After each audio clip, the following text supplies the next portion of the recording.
Welcome to California Highways Route by Route.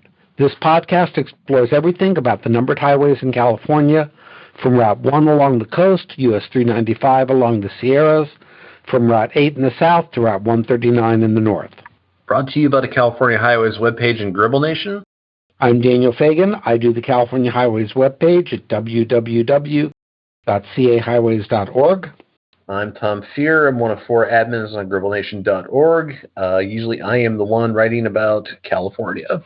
This is episode 3.04, Route 4, the Sierras.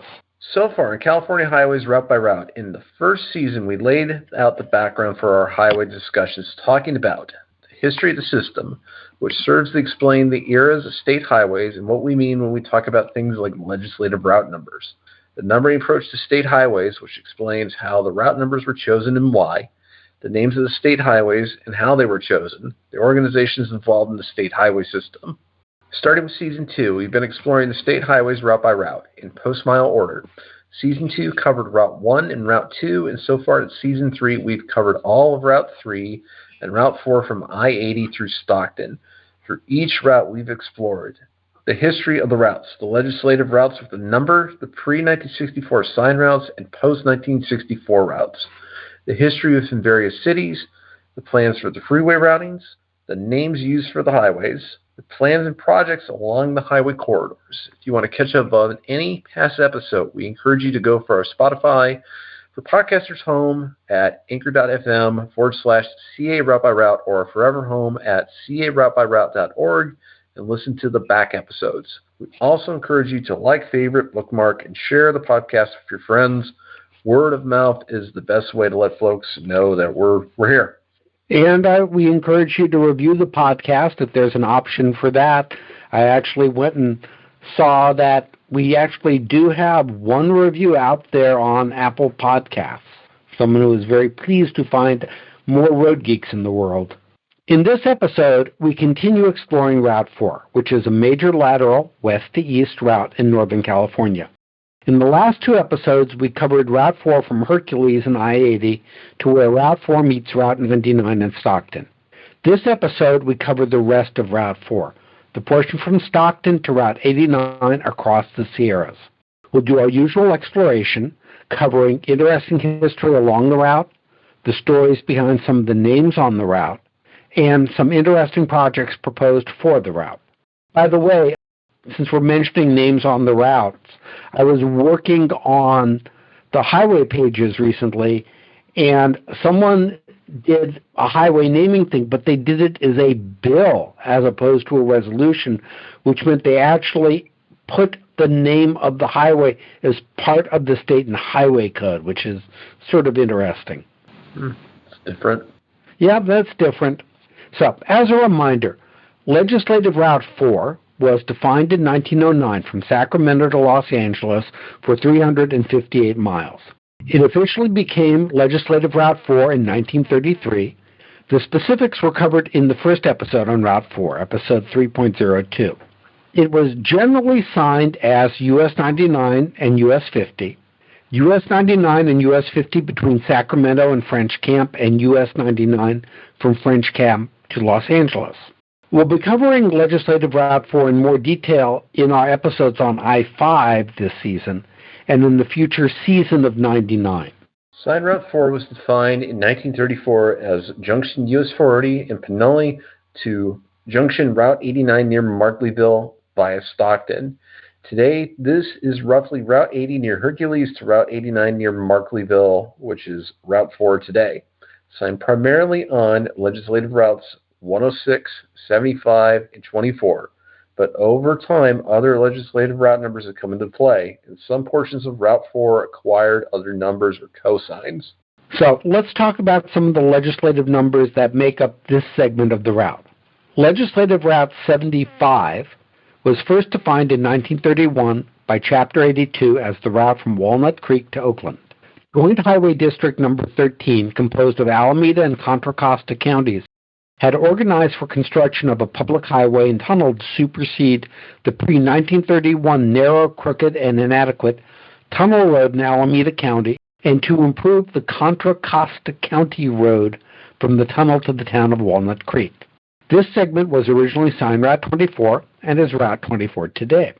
Legislative Route 75 was extended in 1933 with two segments. One from Legislative Route 75 near Walnut Creek to Legislative Route 5 near Stockton via Antioch, and one from Legislative Route 4 near Stockton to Legislative Route 65 near Altaville. Legislative Route 5 near Stockton was US 50, roughly now I-5. So, Legislative Route 75 between Walnut Creek and Concord was signed Route 24 and also signed Route 21 after 1935 to near Pleasant Hill, now I-680. It was signed Route 24, renumbered to Route 242 in 1964 between Pleasant Hill and Concord. Before the Route 242 freeway, it ran along Monument and Willow Pass Road in Concord. Legislative Route 75 between Concord and US 50 in Stockton took up the signed Route 4 mantle and is Route 4 today. Between Concord and Antioch, it was co-signed with signed Route 24. Signed Route 24 continued north out of Antioch and is now Route 160. And we go over all of this in detail in episode 3.02. Legislative Route 75 from LRN4 US 99 in Stockton to Legislative Route 65, signed Route 49 near Altaville, was and is Route 4. So now we're moving up into the Sierras in this stretch from Stockton to Altaville. Today, we're focusing on the section of Legislative Route 75 from US 99, Legislative Route 4 to signed Route 49, Legislative Route 65. We'll also be touching on the segment that continues east from Route 49. So, Legislative Route 75 was defined in 1935 as Oakland to Legislative Route 5, US 50, later I-5, near Stockton via Walnut Creek and Antioch, and Legislative Route 4 near Stockton via Copperopolis to Legislative Route 65 near Altaville. Moving on to Legislative Route 24. From Route 49, signed Route 4 was Legislative Route 24 along the segment from LRN 65, Route 49 near Angels Camp to LRN 23, today's Route 89, near Mount Bullion, via Murphy's, Calaveras, Big Trees, and Dorrington. The portion to near Markleville was LRN 23, signed as signed Route 4 until Route 89 was completed, extended to US Route 395, at which point 4 and 89 were co-signed along Legislative Route 23, which is just Route 89 today. Legislative Route 23 continues south from Legislative Route 24 as Route 89 and then US 395. Signed Route 4 then continued along a third state segment of LRN 24 from Legislative Route 23, again Route 89, near Woodford's to the Nevada state line. It was co-signed with Route 88 and today is Route 88. So, now let's turn to the post-1964 Route 4. Defined originally as three segments, Route 80 near Hercules to Route 99 near Stockton, via north of Concord and via Antioch. Route 99 near Stockton to Route 49 near Altaville via the vicinity of Copperopolis. So you're seeing the different LRN segments showing up there. And from Route 49 and Angels Camp to Route 89 near Markleville via Murphy's, Calaveras, Big Trees, Dorrington, and Bear Valley. There have been some changes in this definition since 1964. In 1968, the last segment was simplified to Route 49 near Angels Camp to Route 89 via Murphy's, Calaveras, Big Trees, and Dorrington. In 1990, it was changed from near Hercules to in Hercules. And in 1994, the first segment was split into two portions, Route 80 in Hercules to Route 5 in Stockton via north of Concord and via Antioch, and Route 5 to Route 99. This change reflected the Crosstown Freeway in Stockton, which we talked about in the last episode. Our focus in this episode is the third and fourth segments, from Route 99 to Route 89. Note that Route 4 is co-signed with Route 89 from Markleville to Woodford's, the junction with Route 88, for historic reasons, going back to the time before Route 89 was extended from the junction with Route 4 to US 395 near Topaz Lake. Some historical routings. The alignment between Stockton and Route 89 doesn't run through any major cities. In fact, there's only one community any size along the route. Split it into four segments: Stockton to Angels Camp, Angels Camp, Angels Camp to Ebbetts Pass, and Ebbetts Pass itself. So, from Stockton to Angels Camp, this was part of the original 1931 definition of Legislative Route 75. Near Angels Camp, Stockton Road is an old alignment. Originally, Route 4 was aligned through Copperopolis via Reed's Turnpike and Main Street. This is now County Route E15. Tom could tell you if it's signed. I don't know whether it is. It is. There have been no other significant realignments or reroutings until recently. The Route 4 Wagon Trail Project, which is currently in construction as of 2024, will realign and improve a roughly 6-mile stretch of Route 4 between Copperopolis and Angels Camp. There are 2 segments of this construction. The western segment of the project consists of realigning about 3.2 miles between Bonanza Way and Appaloosa Road. Construction started in January 2022 and should be completed sometime in 2024. I haven't seen any announcements about it being completed, and we're nearing the end of 2024 as we're recording this, so we shall see. The eastern segment runs from the Cherokee Creek Bridge to Stockton Road near Angels Camp. This is included in the 2024 STIP, the State Transportation Improvement Program, with construction planned for fiscal year 27 to 28. I can confirm that western segment's pretty much complete. I just drove it about a month ago. Moving on to Angels Camp. In 2002, plans were released for a bypass in Angels Camp, moving the highway off of Vallecito Road to a controlled access route to the north. The routing eliminated a route break in Angels Camp. The bypass was completed when construction ceased in 2009. The old route was then signed as Business Route 4 and was in the post-mile system as Route 4S. In June 2017, Route 4S was relinquished to the City of Angels, which most people know as Angels Camp. That's the official name. I know most people nickname it Frogtown because of the Mark Twain connection. Now, from east of Angels Camp to Ebbetts Pass, there are some segments east of Vallecito Road called Old California Road that are unsigned and now fenced off. That's the old road, of course. Moving on to Ebbetts Pass. Ebbetts Pass is suspected to have been possibly regularly used by the Miwok and Washoe tribes as a footpath over the Sierra Nevada mountains. In 1827, the Jedediah Smith expedition possibly used Ebbetts Pass to leave California. Major John Ebbetts claimed to have traversed Ebbetts Pass during April of 1851 with a pack of mules during the height of the California gold rush. John Ebbetts initially believed the route he had located would be suitable for a transcontinental railroad, but later found it to be unsuitable when he returned later to survey it. John Ebbetts intended to return to survey his namesake pass for a wagon road, but was killed during the explosion of the steamboat Secretary in San Pablo Bay in 1854. From the outset, the pass discovered by John Ebbetts was referred to by his name, although it would not be formally adopted by the U.S. Geological Survey until 1893. In 1856, an immigrant wagon road was constructed from Murphy's east to Ebbetts Pass. This early immigrant road diverged from modern Route 4 in Hermit Valley and cut north towards Carson Pass Road in Hope Valley. In 1858, Koningsberg was founded by the Norwegian miners near potential silver claims east of Ebbetts Pass along Silver's Creek. The growth of Koningsberg was spurred by the Comstock Lode gold rush out of Nevada by 1859.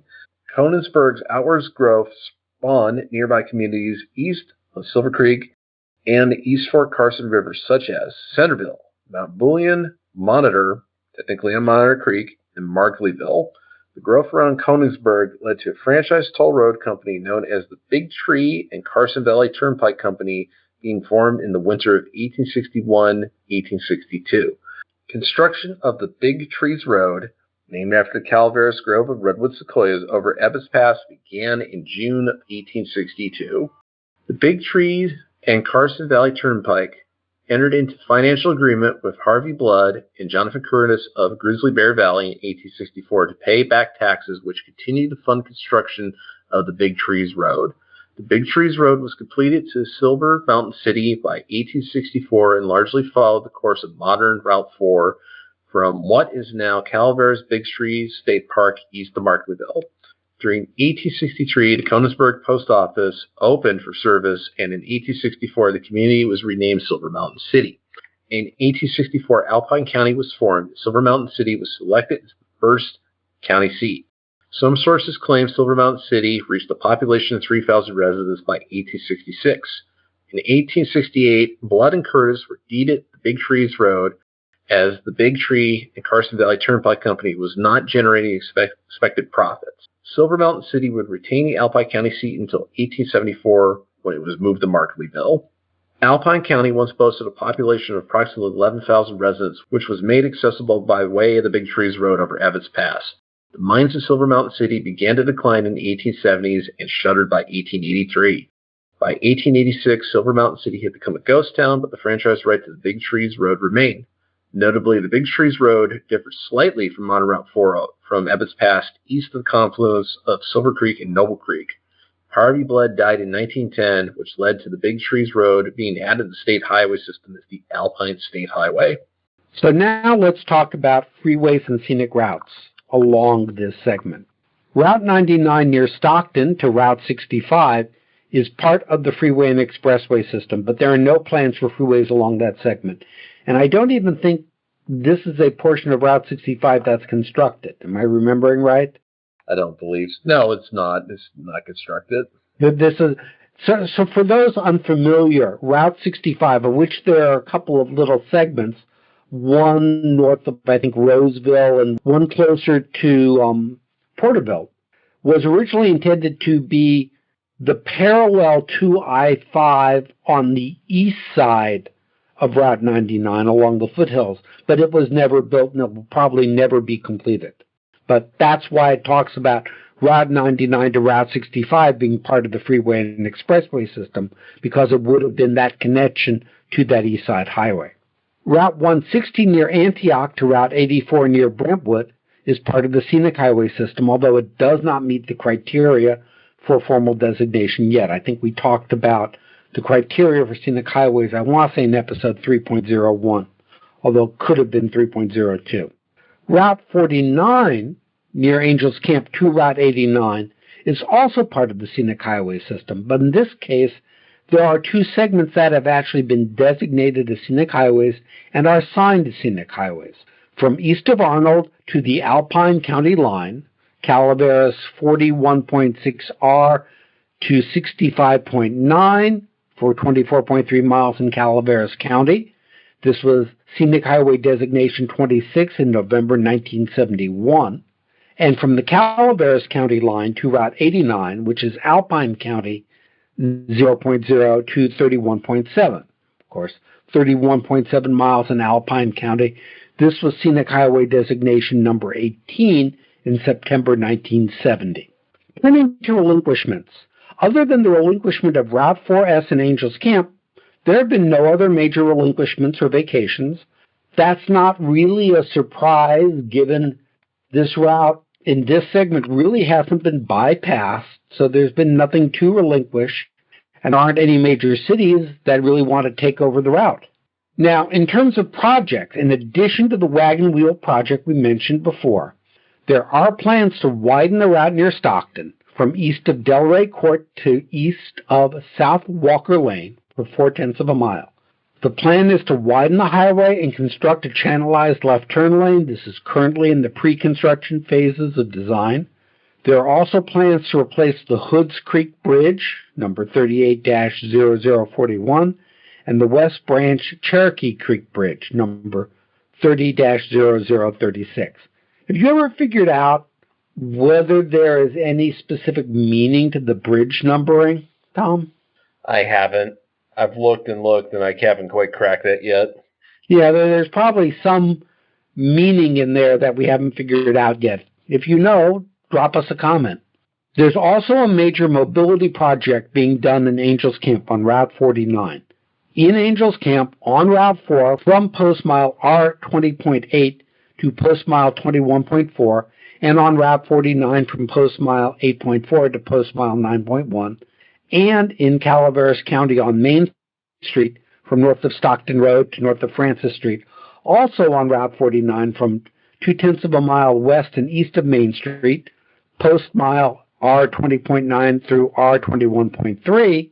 The plan here is to construct roundabouts, upgrade the facilities to Americans with Disability Act standards, and enhance pedestrian and bicycle safety. And if you think about this, this is the type of project you are seeing Caltrans do a lot more of now. It aims to calm the traffic on the highway, which is what the roundabout does, get rid of stop signs, which can lead to T-bone type accidents, and to make the street more friendly to what they call active transportation, which is pedestrians and bicycles. Moving on to naming conventions. Ebbetts Pass was named for Major John Ebbetts. Ebbetts crossed with a large train of mules in the spring of 1851. He had come to California a couple of years earlier as captain of the Knickerbocker Exploring Company. He died in a shipwreck in the Bay Area on April 15, 1854. The pass has been known to be used by the Miwok and Washoe tribes prior to the coming of Europeans. The name was made official in 1893 by action by the U.S. Geological Survey. Also named the Alpine State Highway or Big Trees Highway. This completes our look at Route 4. Next time on California Highways Route by Route, we will turn our attention to Route 5, and this is going to take multiple episodes, and some of those episodes are going to be two-part episodes, so it's going to take a while. Our next episode is the first of these. We will start with our normal exploration of historic fives. So, what was the Fifth State Route? What was Legislative Route 5? What was the original sign Route 5, which is not Interstate 5? In fact, there was just, as we're recording this, there was just a measure that impacted, I think, part of what was sign Route 5, because as I recall, Great Highway was part of sign Route 5. I think it's slowed. I think it barely. I think Great Highway ends at Route 35, which was previous Route 5. Yep. And then we'll turn our attention to the former US 101 segment of I-5, which runs from the Mexican border to Boyle Heights downtown in Los Angeles, which is where Route 5 and US 101 split, and where now officially US 101 starts. For more information, visit the pages on Route 4, Legislative Route 75, Legislative Route 24, Route 88, and Route 89 over on cahighways.org. Tom also has a blog on Trans-Sierra Highways that looks over or that discusses California State Route 4 over the Pacific Grade Summit and Ebbetts Pass. And we will also find some additional links to put in there.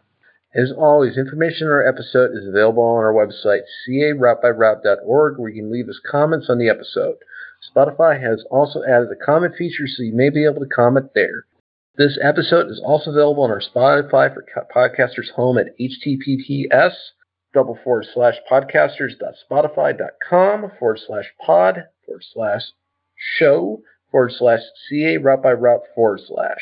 Please remember to like, subscribe, rate, and review our podcast on your podcaster choice. It helps people find us. Remember, after the credits, we also have a bit of free-form discussion on the subject of this episode, which we're definitely doing today. Join us as we continue to explore our California highways route by route. This episode was written by Daniel Fagan and Tom Fear, edited and produced by Daniel Fagan. Our opening theme is I Like to Be by the Seaside by John H. Loverkind. If you have an opening theme you think might be good for our show and is either in the public domain or you're willing to let us use for free, contact me at daniel@caroutebyroute.org. Episodes are recorded using freeconferencecall.com, and this podcast is a product of California Highways at cahighways.org and Gribble Nation at gribblnation.org. So, Tom, Route 4 north of Route 99, or I guess it would be east, I have not driven it. I have not gone through a lot of the Canyon Pass roads other than I want to say I've taken Tioga Pass across. I think I've hit the edge of 89 on the far end, and I think I've driven through Angels Camp once. So, personally speaking, out of the Trans-Sierra routes, the state highways, 4 is probably my favorite because it probably is the closest you're going to find that resembles an actual wagon road. And what I mean by that is east of Route 27 as you're approaching Pacific Grade Summit. Route 27? Route 207. That's a whole nother subject. That's a whole weird story there. Anyways, east of Route 207, as you're approaching Pacific Grade Summit, the roadway, Route 4, narrows down to a single lane. And what I mean by single lane is it's probably ranges from 12 to 15 feet wide. So really, it's wide enough for two vehicles, but there's no center stripe. Now, I don't recall Route 207. Where is that? That is actually in Bear Valley, and it goes to the Bear Valley ski area. Oh, is that little tiny route that just goes up a little bit? It does. It's not as bad as, what is it, 222? But it's signposted. It's long enough probably to justify being signposted, but it's really weird. Like, so as you're approaching that junction, there's a Route 207 shield that's like really high up on a gantry, like super, super, super high up. This is where winter traffic no longer can go east on Route 4, is at this junction. And it goes up to the Bear Valley ski area, which I'm to understand, and I've never been up to it in the winter, is pretty popular. So it's kind of got an interesting, like, wide pull-out where people can pull over, like, rent skis and everything. And I've seen pictures of it when it's active, but it's kind of hard to envision in the summer. So in the winter, they basically divert the folks trying to cross Ebbetts Pass up 207 to the ski area. Yes. So continuing with Pacific Grade Summit, this is where you encounter the claimed 24% downhill grade to Cadillac Curve in Hermit Valley. And I say claim because I've seen cyclists actually measure the incline, and I've seen it rated closer to like 15% in places, but Caltrain signs it at 24%. It's very steep, though.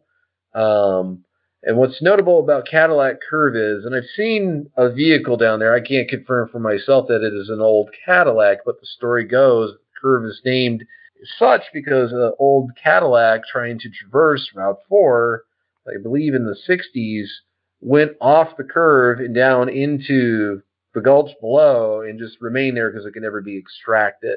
Now, people may not be familiar with how steep a 15% or a 24% slope is, just because they don't see it that often. If you were to compare it with, what is it, is it Lombard Street in San Francisco, or yes, there are one or two streets in LA that are really steep up in the south of Pasadena area. I forget the name of that area. I want to say LaSalle Park, but I could be wrong. How does it compare with the steepness there? So Lombard Street, as presently configured through the S's, is 17.5%. So Ebbetts Pass is another interstate maximum gradient on top of that. So to kind of qualify that number even more, I figure a lot of our listeners are familiar with Tejon Pass going through Grapevine Canyon and I-5. As you descend from Tejon Pass into San Joaquin Valley, you reach 6% grade. So take that grade, increase it by 4 times, and you got an idea what you're looking at on this little tiny 15-foot wide road that's still a state highway. It's far, far, far steeper than anything you're going to encounter on a limited access road. And it doesn't have the advantage of the S-curves to slow people down. Nope, you have to shift into lower gears to slow yourself down, or you're going to melt your brakes. Now, does this get much truck traffic? Not really, but once a year, and I ran into this once at Pacific Grade Summit, the cattle drive coming from Hermit Valley up the grade heading west, where they did have cattle trucks waiting near Route 207 for the cows. So you had actual ranchers herding their cows on the highway, and it was kind of odd to see. I've never seen it in California except for here, but it was something that I would expect to see like in New Mexico or Arizona. It's the only state highway I'm aware of where you have a cattle drive of that size. I think that's a load of bull. Sorry, I couldn't help that. In Hermit Valley, sorry? Oh, I was going to say, so do they have any truck or car escape ramps for vehicles that might lose their brakes? Nope. And it actually, I want to say it's signed with no trucks longer than 40 feet, which, it doesn't really mean much because it's a generic Caltrans sign, but there's a lot of signage in advance of the one-lane segment warning truckers not to proceed. Oh, so that steepness is a one-lane segment as well. Yep. So if you're going down it and you have the whole thing of you approach someone going the other direction, it could be a mess. Yep. So some larger light-duty trucks kind of have a problem sometimes around the Pacific Grade Summit area, I've found. Usually my vehicles tend to be a little bit on the smaller side. So for me, it's never been that big a deal. From Hermit Valley east over Ebbetts Pass, there's some steep sections, but nothing quite that Pacific Grade Summit 24%. Hermit Valley, as we were discussing earlier, is where the original Ebbetts Pass road diverted north towards Carson Pass. So there's actually a trail and a historic plaque that kind of mark where that is. So it's very easy to find.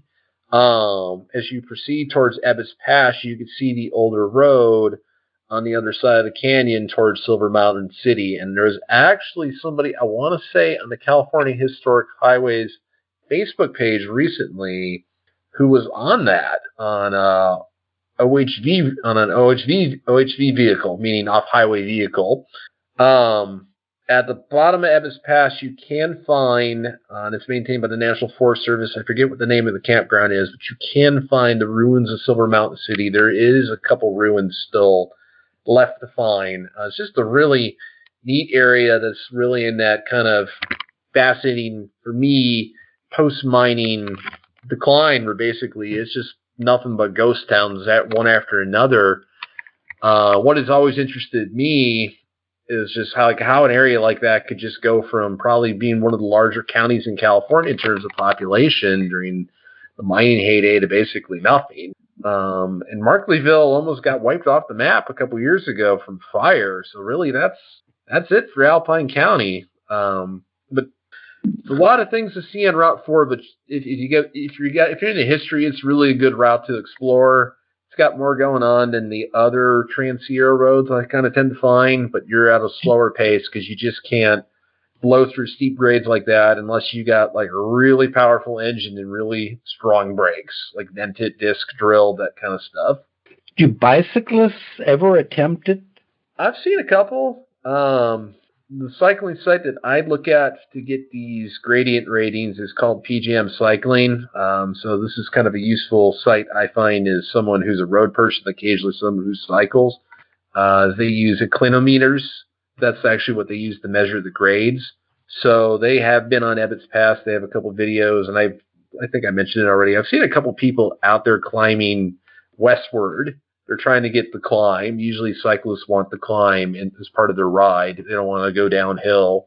Yeah, that's what I was thinking about is the climb. I have a colleague who loves to do things like cross-country bike rides, sampling the beers along the way. And I wonder whether this would be a challenge for him. I would probably think so. I think this would be a good one to check out. I think a lot of the cyclists prefer Sonora Pass just because of the sheer length of the incline on both sides of the pass.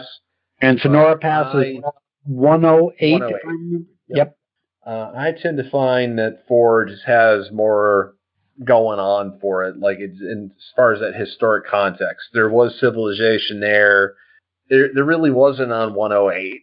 Like, I mean, once you get to the pass is the pass. Yes, it's the historic wagon road, but there really wasn't much infrastructure there besides the wagon road.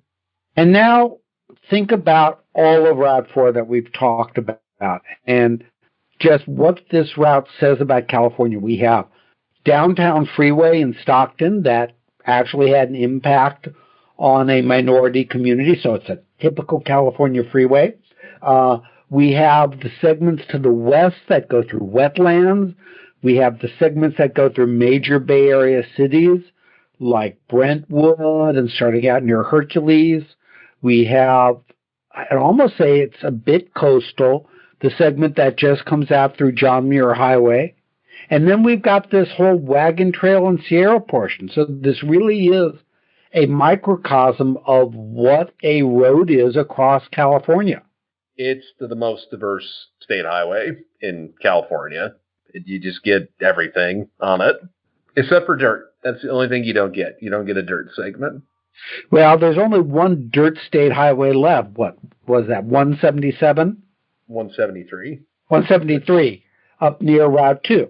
Yeah, which isn't even open to traffic anymore, but you can. I hiked a little bit of it. So yeah, if it just had like a couple miles of dirt in there, you'd have the full thing. But this is about as diverse as you're going to get in California if you stick to the state's highway system. And so with that, we'll end this episode. And next time we'll be talking about a very non-diverse state highway.